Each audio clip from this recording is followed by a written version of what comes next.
Is the 2026 Kia Sorento Hybrid in the EX trim level. Now, if I were doing this video last year, the EX was the introductory trim level, but now it is right smack dab in the middle.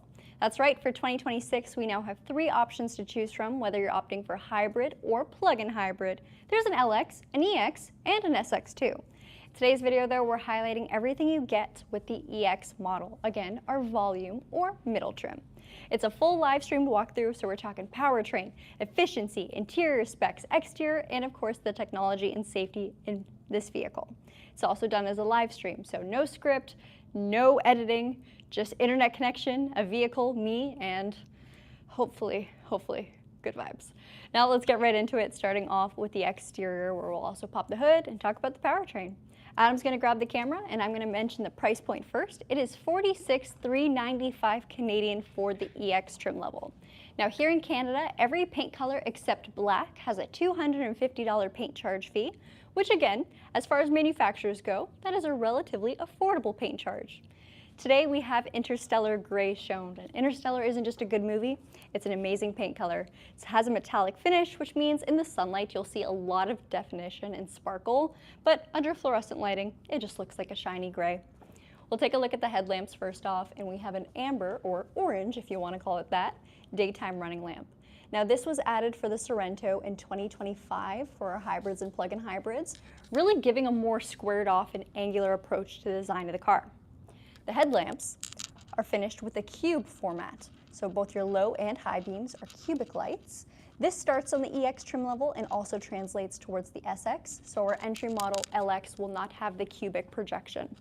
With projection lights, they also have a more focused beam of light, so there's less overspray, which is also helpful if you're someone who's maybe driving on the opposing side of a Sorento. It's less likely to hurt your eyes too much. We also get intelligent high beam assist on that topic, so essentially if I have my high beams on and the vehicle detects another car or enough sufficient light around you, it'll temporarily shut off your high beams and then turn them back on when it's necessary. As far as built-in safety, we have forward-facing ultrasonic parking sensors. So those are these circular sensors peppered throughout the front bumper that will give you an audible and visual alert inside the cabin when you approach something too closely. Now, of course, with a regular hybrid, you're not really going to be plugging it in, but you still might be maneuvering tight spaces, parallel parking, or even just going into your garage, and these are extremely helpful. The grille is finished in a matte black coating, and then the housing has a satin chrome touch, so there's a nice blend of contrast between the dark and the light segments for design. As far as your Kia emblem goes, it's finished in brushed aluminum, which again, brightens the overall appearance of the vehicle. I know a lot of people like the all blacked out look. Hey, you can totally do that aftermarket. A can of Plasti Dip can go a long way. But I do think this is a little bit classier, at least in my opinion, but tell me what you guys think in the comments. The next thing we're going to talk about is the powertrain.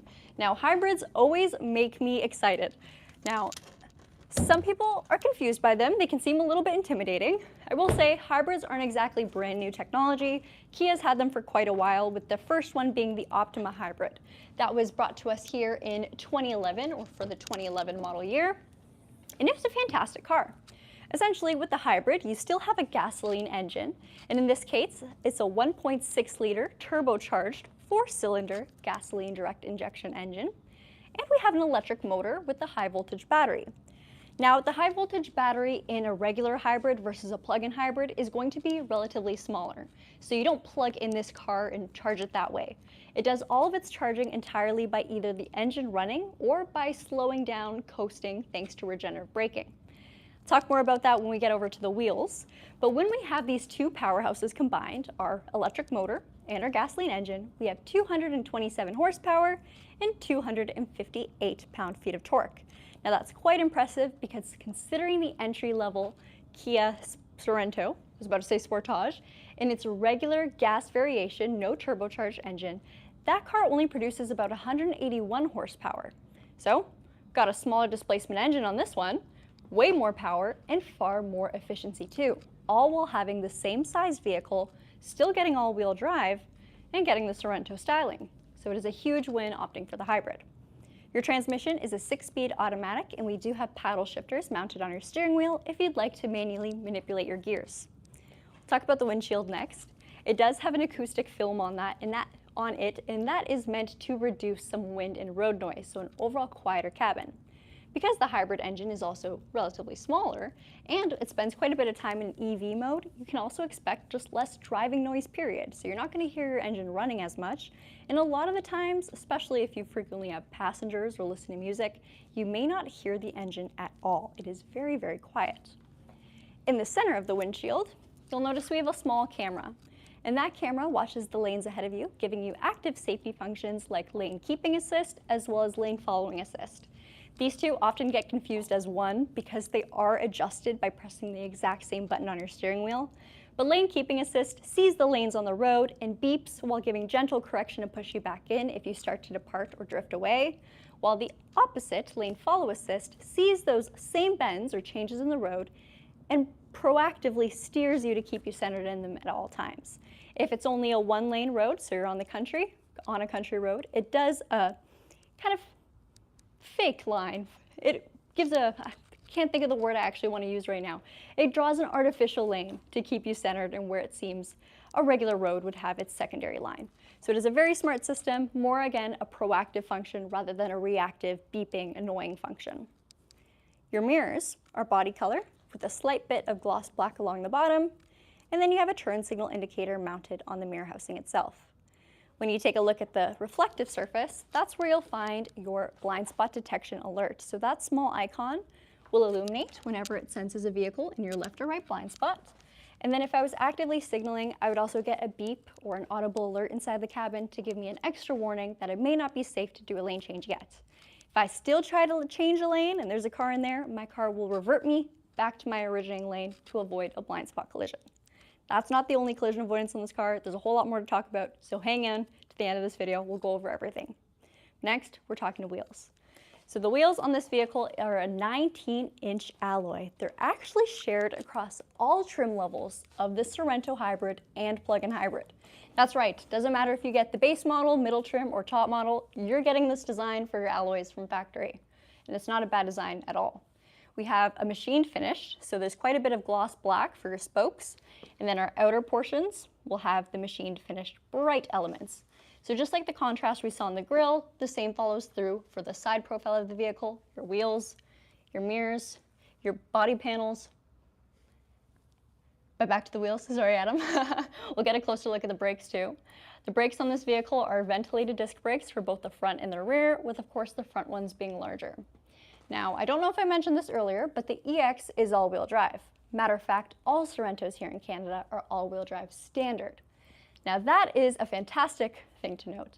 I will point out all-wheel drive vehicles can certainly be a little bit more fuel consumptuous. That's why our all-wheel drive system does have a front-wheel drive bias. So if it's a regular, dry, pavement type of driving day, it's going to primarily operate in front wheel to give you the best fuel economy. However, if the car detects you've since turned onto a gravel road or a dirt road, it'll automatically redistribute its torque to give you proper traction in those conditions. Something that I know in the States you guys have to add on a certain package or get the top of the line model to get is terrain modes. Now here in Canada, all of our all-wheel drive vehicles have terrain mode standard, for the Sorento at least. That allows you to cycle between snow mode, mud mode, and sand mode, which all have their own predetermined torque splits that can adjust again as needed. Some of them will also turn off your traction control too to allow a little bit more wheel spin to get you out of really sticky situations. All right, that's it for our all-wheel drive and torque distribution, but let's talk about regenerative braking real quick before we move on to the rest of the exterior. Now regen braking, and I always do this with the wheels, even though I can't really show you anything, regen braking is essentially on a hybrid, plug-in hybrid, or electric vehicle. When you let off the accelerator, your vehicle can slow itself down without you actually really pushing the brake pedal at all. It does this by changing the function of its electric motor. So instead of propelling you forwards, it changes its operation to draw kinetic energy back into your battery pack. So it's recharging itself. On a regular gas car, that would just be heat that's lost by braking. But on this car, slows you down and stores energy. That's a win-win for everybody. That energy allows you to drive in EV mode later, and you do less wear on your real brakes. So longer brake life, better fuel efficiency, and charged battery. Wins! All right, let's take a look at our pillars now. When I mentioned the contrast that we saw on the front, our wheels, and the this is what I mean by it. You get a satin chrome fender flare, gloss housing around your mirror, and then for the belt line of the car, it's again satin chrome that transforms very nicely into the gloss black window pillars. The C pillar of your vehicle, again, finished with gloss black and a touch more satin chrome. So everything repeats itself and it flows in nicely. For your roof rails, they're flush with the body and they are usable. So if you want to get a roof rack or any sort of aftermarket accessory, you have somewhere to latch it onto. The back of the Sorento, pretty classic. It's not too different than what we saw on the initial redesign in 2021. We still have our sharp tail lamps, except they are now connected in their housing. There's no longer a break point right down the middle. They do have a mix of LEDs and regular bulbs. And for our high-mounted stop lamp, it is a full LED. The spoiler over here, as you can see, has quite a bit of gloss black for accent. And then underneath it, we have our rear wiper housed. So because your rear wiper has its own little apartment, it protects it from snow, ice, any sort of general environmental things. That means maybe you have to change it a bit less. Maybe someone won't rip it off. It's hidden away. There is a way to easily access it. We have done a video about our wiper service mode. And maybe if I remember, I'll link it into the description after this video. Now, a nice touch for the EX model is the addition of a smart power liftgate. So that starts on the EX. The height is adjustable, and if you don't want to press the button to manually or automatically have it open, you can turn on the proximity function within the vehicle's head unit. That way you just walk up back here, and instead of kicking underneath or finding the button, it just senses that you'd like it to be opened, and it power opens. So again, stops you from having to put your stuff down to hit the button. For our cargo area, behind our third row, we have 357 liters of cargo space. Now, what does that look like? Well, if I were to sit back here, I could put my back completely against the sidewall here, and my feet are nowhere near touching our passenger side. When I move the third row up, of course, I'm going to have a whole lot less space, and I don't think the tailgate could really come down, but I still have a good amount of room. Oh, there's still plastic here from when we PDI'd it. It's preventing it. Anyway, we'll cross that bridge later. Obviously, we're going to work with quite a bit less space. Now, the benefit of having these seats in such a modular configuration is if I'm only carrying 5 passengers with me, of course, I only have to bring one of the third row seats up. That gives me a whole ton of room on our opposite side. If nobody is sitting in the third row and these seats are completely flat, we have a ton of room. Fun fact, my mom has a Sorento plug-in hybrid. I've taken it camping many, many times. I've slept in this car many times. It's actually very comfortable. The seats are completely flat, so if you are just moving cargo around, you have a great surface to work with. And as far as width goes, as you can see, we're working with quite a bit. We'll put the dimensions in the description because I'm not a robot, and at the end of the day, I'm not going to know the total amount of inches and the total height of the cargo area. But I know the horsepower, the torque, and just about everything else. On the side, we'll get a quick look as well at some of the amenities. So we have our USB-Cs, our storage pockets, and then a cup holder. The same is repeated on the passenger side. In addition, there's also a second row fold button. So they're separated by both the left and the right seat. Press which one you'd like to fold down, and of course the car does it for you. And like I said earlier, almost completely flat in its fold. There's also a 12-volt inverter, I'll just have Adam point out, right next to our power seat or our seat fold button. There we go. And then underneath the floorboard, this is quite impressive, we have our jack for our spare tire. And that's right, a hybrid vehicle with a proper spare. The tire itself is located underneath the vehicle. It may not be the easiest to show on camera, but promise me, or I'll promise you that it is there. As far as towing capacity on this vehicle, if you do plan on towing, the hybrid is rated for 2,000 pounds, and of course that's when properly equipped. There's rear parking sensors along your back bumper, so these will operate the same way the front ones do. If you get too close to something, let's say a car parked behind you or a wall, the vehicle will give you a visual and an audible alert inside the cabin to warn you. Top of that, of course, you have your standard backup camera, but Kia does a really good job at making it a very high quality camera and also giving you those dynamic guidelines. So every time I turn the steering wheel, the guidelines will change to show me where the back end of my car will end up as I'm moving it. All right, let's close this up. And we'll work our way inside the cabin. For fuel efficiency on this vehicle, it's rated at about 7 liters per 100 kilometers. And let me say, that rated number, I'd say it's pretty safe. Depending on how you drive, this vehicle does very, very well in the city, where an otherwise all-gas Sorento would be pretty terrible in the city and fairly better on the highway. This car can do both and does it very, very efficiently. So 7 liters per 100 kilometers combined is a really good number for a 3-row all-wheel drive SUV. Now, when you are sitting in stop-and-go traffic on a hybrid, you can expect to see it in EV mode a good chunk of the time. So that means instead of idling, it's going to simply sit in EV. You'll creep around, travel slowly, without wasting a drop of gas. On the interior, the EX model introduces leatherette seating surfaces, so both your driver and passenger front seats will be heated on 3 different levels. And let me tell you, they heat up quickly. You also get a power driver's seat. Now, your driver's seat is adjustable many different ways. You got the bottom adjustment, so you can raise the seat or lower it, as well as tilt it upwards or downwards, so find the perfect angle. Your backrest can of course be reclined or adjusted upright, and then you have 2-way lumbar support. Lumbar support is essentially that kind of sunk in or pushed out feeling. It'll work on the lumbar portion of your back to adjust your posture. If you have bad posture, you can have it pushed out all the way to kind of straighten you out a little bit. That paired with a heated seat, cancel your chiropractor. Block them, matter of fact. Unless you're a chiropractor watching this. Anyway, speakers, we just have our standard speaker system in the EX, where the SX top model will move to a Bose premium sound system. As far as materials go, everything is finished with a nice metal or deluxe touch. Your door handles are silver painted, and you also have a little bit more metal piping separating our top portion near your window to the rest of the door card. There's a good bit of soft touch leatherette here too, so if you do like to rest your arms, you'll have a soft place to put them. Then their handle is pretty sturdy. I do like when we have a proper handle here for closing your door. And then right over here for our window controls and mirror controls, we have our power adjustable mirrors.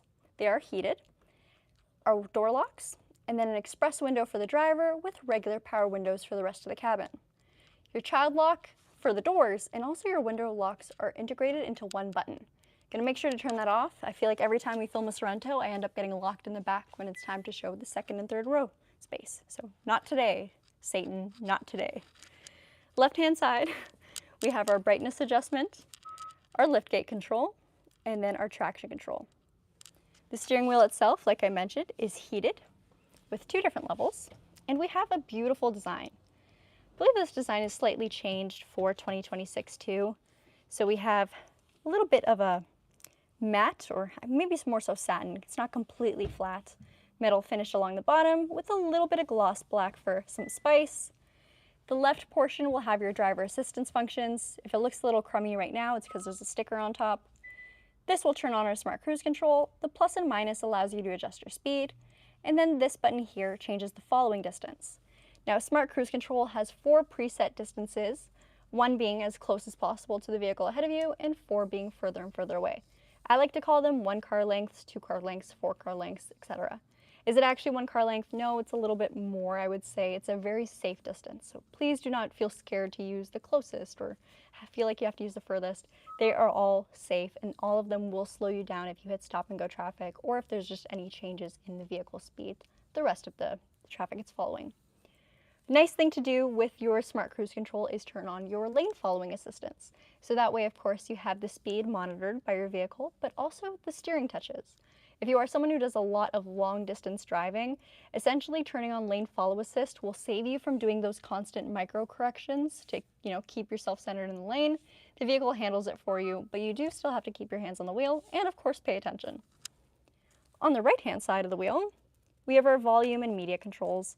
So the voice command button will put you on the line with Kia's voice assistant, or if your phone's paired, you can use your phone's assistant, whether that be Siri or Google. Volume here, just operated like a dial. And then we have our phone button to answer a call and a star button that you can program to do whatever you'd like, within the vehicle's limits, that is. Behind the wheel is where we'll see our gauge cluster. Now, this is not technically considered a full digital gauge. This is our 4.2-inch screen, which is right over here. However, as displayed, you can see your digital speedometer and your digital tachometer on the right. Battery, right down on the bottom right, and then on the left we have our fuel gauge. Of course, no gas in it today. We got about 9 kilometers till empty, but we're doing it efficiently. By pressing this note button here, I can go and select what else I'd like displayed on the gauge cluster, so whether that's trip or the vehicle's safety systems. There's also this all-wheel drive menu, a tire pressure menu, and an engine temp. For our main screen, it's 12.3 inches in size, and this is running our new CCNC software. With this software, we have over-the-air updates and major news, wireless Apple CarPlay and Android Auto. So in the past for Kia, namely before 2025 for the hybrid or plug-in hybrid Sorentos, we couldn't use wireless CarPlay or wireless Android Auto if we had a screen size larger than 8 inches. Now we can, and it's seamless. The head unit itself also has brand new software, so operates very similar to a smartphone. You kind of drag and drop it to customize it. You have different profiles too, so if there's multiple drivers in your household, whatever you'd like saved for yours, they can have something separate in their account, whether that's media, favorite radio stations, if your vehicle is equipped with navigation, your saved addresses for home or work. Completely different based off your profile, which is a lifesaver. I don't want to go too in-depth on the software itself, but if you guys have any questions, let me know in the live chat, and before we end off the stream, we can always head back and touch on them. But let's go towards underneath our touchscreen. We have our air vents, our hazards button, and this panel here that adjusts both between media and climate control. I'm going to brighten it up a little bit so it picks up better on camera. Right now it's set to media, so this dial will adjust our volume, the far right dial will be tune, and everything in the middle does exactly as it says when the car is on. Let's turn it back on. Home button jumps you to your home on the main screen. The map here will be based off your phone's map simply because the EX trim does not have built-in navigation. So as long as my phone's paired, whether I use Apple Maps, Google Maps, Waze, it'll jump to that specific map. If I press the fan button, this will cycle to our climate control, where we can select between driver only or our dual zone. While the third row does not have its own climate vents, we do have a second and third row air duct for our heat, which is quite handy. You will still get some ventilation back there. Below our climate control menu, here's where we'll find 2 USB-Cs for quick charging, with the one on the left also being applicable for data transfer, and then our wireless phone charger. Now the wireless phone charger does start on the EX model. Just to the left and the right, we have our toggles for our heated seats. Very easy to use, and you have that amber light showing just how strong you've set the intensity to. Your gear shift is right in the center, and it's a shift-by-wire dial, so as long as your foot's on the brake, you'll just simply flip your vehicle into your select gear and push in the center for park. Don't mind all the beeping, the car is in accessory mode, so it does not like being tried to put into drive. Alright, our 2 cup holders. Just standard cup holders, they're in a fixed position. And then right behind that we have just this little storage slot. I've got my drive mode select right below our gear shift, where we can cycle between Eco, Sport, Smart. And then if I push it down like a button, it'll change my terrain modes between snow, mud, and sand. Below that we have our parking sensors, our camera button, our electronic parking brake, as well as downhill braking assistance, auto hold, and our heated steering wheel control. Right behind that is our center console. This is definitely one of our bigger center consoles in the Kia Hyundai lineup. It's just standard, there's nothing really hidden in there, but it's spacious. Now I'm gonna have Adam open up the glove box. I'm gonna take a drink of water because I feel like I'm dying.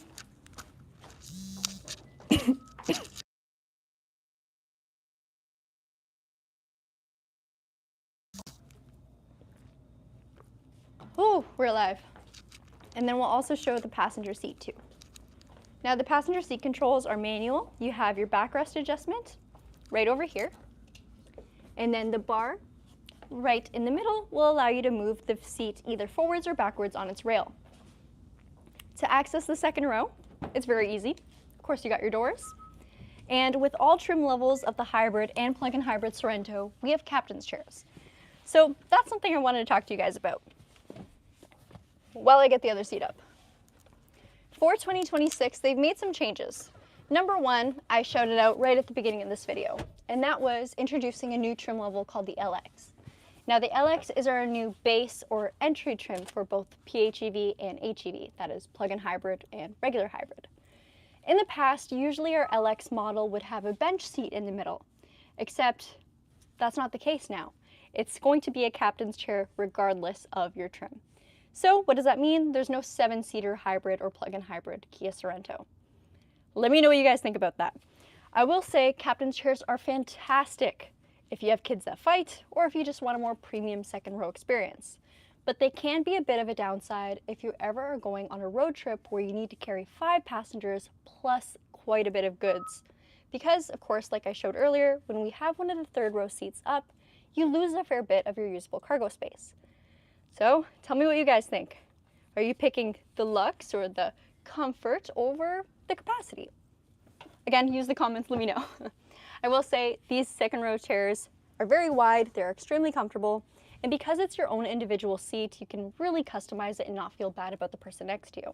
So if you want to recline it all the way, you can, and the person next to you is not influenced. You also have your own armrest.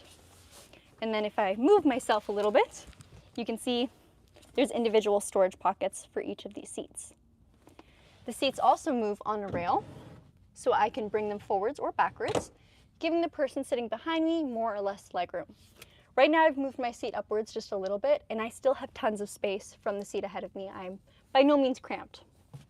Speaking of the seat ahead of me, leather pocket, net pocket, and even a USB-C built into the backing of the seat.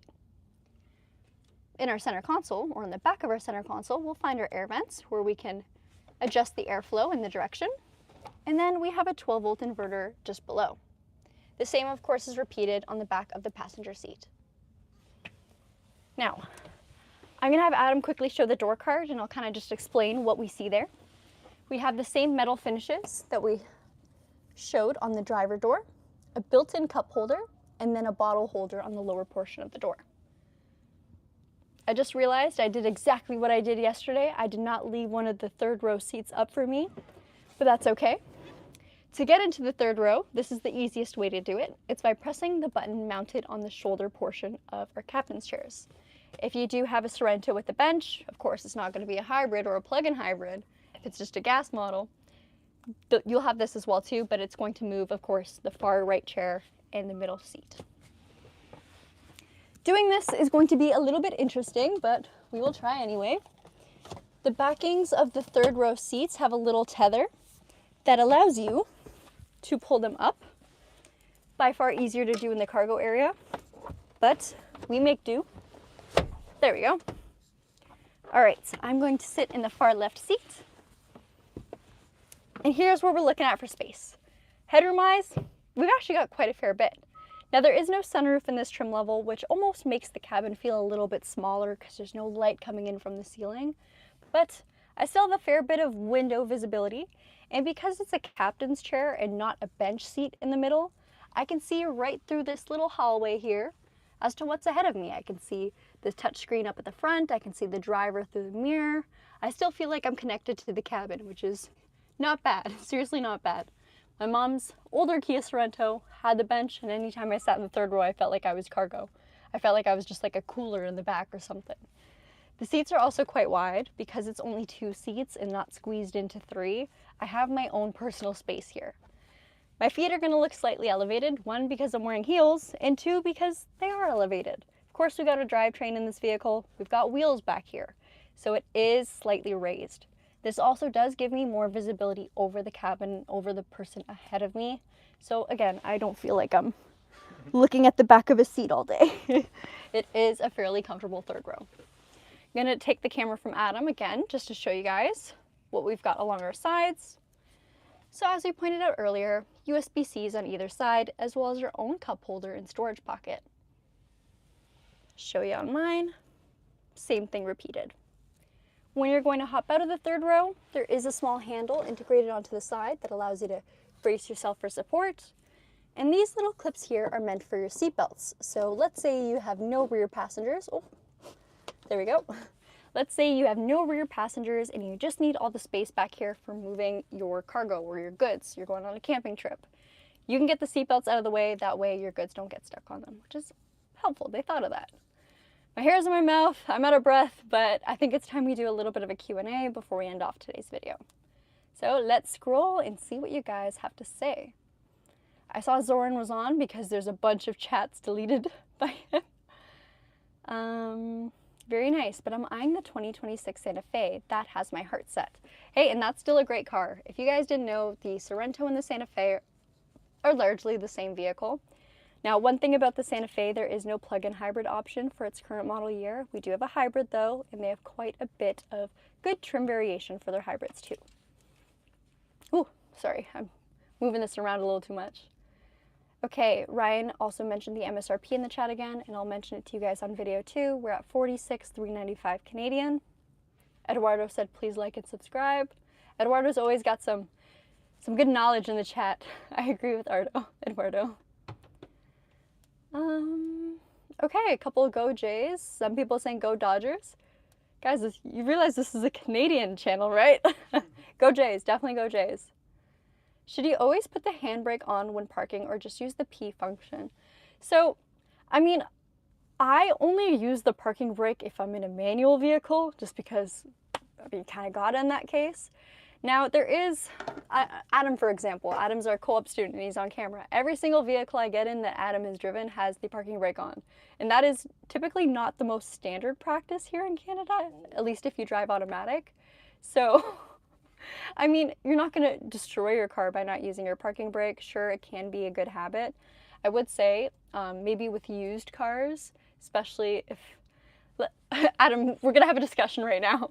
So with used vehicles, sometimes if the previous owner never used the parking brake, they could be really seized. And if I were to pull it at the dealership here, if it's a used car of ours, we just got it in, and the next person to go to drive goes to put it down, maybe it won't release. So maybe not with an old car if you've never used the parking brake before. You might want to get it checked out before you start. Always good to make sure you maintain your parking brakes too. So whether that's by using it regularly or just by doing proper maintenance on your vehicle, you don't want the brake to seize, because if worse comes to worse and your actual mechanical brakes fail or your hydraulic brakes fail, it's helpful to have a functioning emergency brake or parking brake. The car often automatically puts the brake on and tells you it has done so. Yes, so if you are someone who frequently uses the auto hold function, once you go to put your vehicle in park and turn it off, it'll automatically deploy the parking brake automatically, just based off the fact that you've used auto hold. I also found a lot of our vehicles, if it senses you've parked on a gradient, so an uphill or a downhill, it also automatically applies. The rule of thumb with our cars is if the car was the one to automatically apply it, then it'll automatically disengage. But if you were the one to apply it, it forces you to manually disengage it. Either way, if you do forget to disengage it and you put your car in drive, it should alarm to warn you that you are going to drive with the parking brake on. Sorry, that was a lot of, again, you guys, I'm kind of out of it right now, but I hope that made sense. Just finished for today. I painted 2 ceilings, but I stepped on a spider accidentally. Oh. Let's see. What maintenance considerations or potential battery degradation issues should an owner be aware of on the long-term reliability of a hybrid battery? And what is the warranty coverage?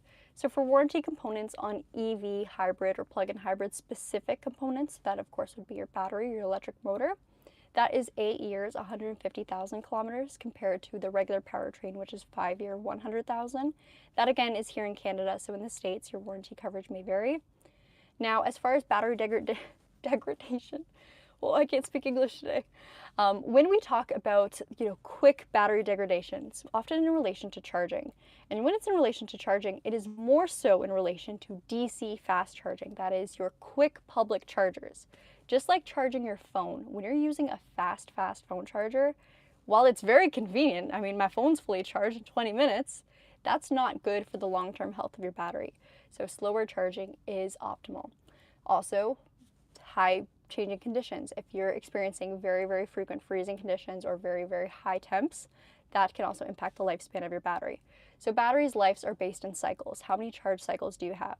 With a regular hybrid vehicle, it doesn't have the same type of charge cycle as an EV would, where you plug it in every day or you fast charge every other day. So it's a lot harder to kind of explain or judge. Okay, let's see. Maintenance consideration, again, this vehicle is still a car with a gasoline engine, so you still have to do your oil changes. That is still going to be recommended maintenance. You still have, yeah, regular brakes. Just checking to see if there's anything else in relation to the Sorento. I will say again, I mentioned this earlier on when we talked about regenerative braking. You can expect your brake lifespan to be a bit longer with the vehicle with regenerative braking. That also comes down to how often you use it though. So in this vehicle, when you're in your eco drive mode and you use your paddle shifters, it'll change the level or the intensity of regen. So whether you want level 1, which is very, very light, or level 3, which is quite a bit harder, you will definitely feel a little bit more resistance when you let off the accelerator. That influences how much you use regen, or don't use regen. For a hybrid, would I be able to do my own oil changes? Any particular, oh, it disappeared. Any particular safety precautions to consider? So when you are working with a hybrid or any sort of vehicle with high voltage components, it is important to be aware of said components and not to touch them. Now, while if I had an old janky car, I would absolutely do my own oil changes. I don't think I would do it on such a mechanical and new car. While it's in warranty, I definitely recommend you take it to your dealership to get serviced. That way, if anything does go wrong, it'll be worked on by certified Kia technicians. Or if you have a Hyundai vehicle, Hyundai technicians. That takes a lot more liability off of you. But if you are fairly, I'm trying to find somewhere to put this comfortable, but I can't. If you are someone who is, again, mechanically savvy and has the proper equipment and the knowledge, then by all means you can. At the end of the day, it is a gas engine with oil changes, but there are high voltage components with this vehicle too. And please do not take that lightly. High voltage can kill, so. All right, so what's your costume for Friday? I can't tell you that. I need a good used car for my dad. Gabi, contact me, thanks. Oh, Soren. Once I figured out the regen braking, I use it all the time. No, seriously, it's fantastic. It definitely takes a little bit of getting used to at first. It can feel a little bit jerky, but once you grasp the level of the resistance on the brakes, then it's smooth sailing from there and efficient sailing too. When is your partner coming back on mat leave? So Charlotte was actually here today to use our printer, and she mentioned that she is going to start coming back hopefully next week. So she's going to aim for 2 days a week. Now, because she has a relatively different life right now with 2 little ones, it may not always be 2 days a week, but that is the aim, that is the goal. Anything else? Keith said, my Prius made it 15 years with the original traction battery. That is fantastic. That is very, very good. Anything else? Also, back to the e-brake situation. My truck, the e-brake does not work on that car. So it is seized. It is certainly seized. Or if I pull it, it'll be seized. So I was told not to use it. So if something were to fail for a driver who changes their own oil, the warranty people would blame it on the driver. So, okay, warranty is a tricky thing. A lot of people are scared of, modifying their vehicle or doing anything because they think it may void their warranty. More specifically, let's talk dash cams for a second. So dash cams can often be plugged into your 12 volts, that little inverter in your car, but some people also choose to hardwire them into their battery because that way it can run consistently even when your vehicle is off. Now, it's not the dash cam itself that'll void your warranty, but if something, let's say you play around with your electrical system because you want to install your dash cam and something goes wrong. If it went wrong because you installed that dash cam, then your warranty is voided. But it's not, let's say you use the dash cam and everything goes right, and then later on down the road, something goes wrong with your electrical and it's completely unrelated. That does not void your warranty. Same thing with, let's say, an exhaust on your car. Exhaust and, let's say, the sunroof no longer working, those often, I can't see how those would be correlated. So your warranty should still fix the operation of your sunroof. So warranty does not necessarily get voided unless what you did directly caused the problem. So if you horribly failed at the oil change and something mechanically went wrong with your car, then yes, your warranty could be voided. But if you do your own oil changes and your power liftgate stops working, they can't void your warranty. They absolutely should not. And if they are trying to, fight them on that. All right, you guys, that is my legal advice. That's not legal advice, but that is the way it should work. I know some people like to, or some dealerships will like to say, nope, that's going to void your warranty, don't do it. And it's completely unrelated, but that is not the case. So that is all. Thank you guys so much for watching. I know we kind of went off on our train of thought a few times, but hey, it's me doing the video, so of course it's going to happen. We'll see you again tomorrow at 2 p.m. Bye-bye.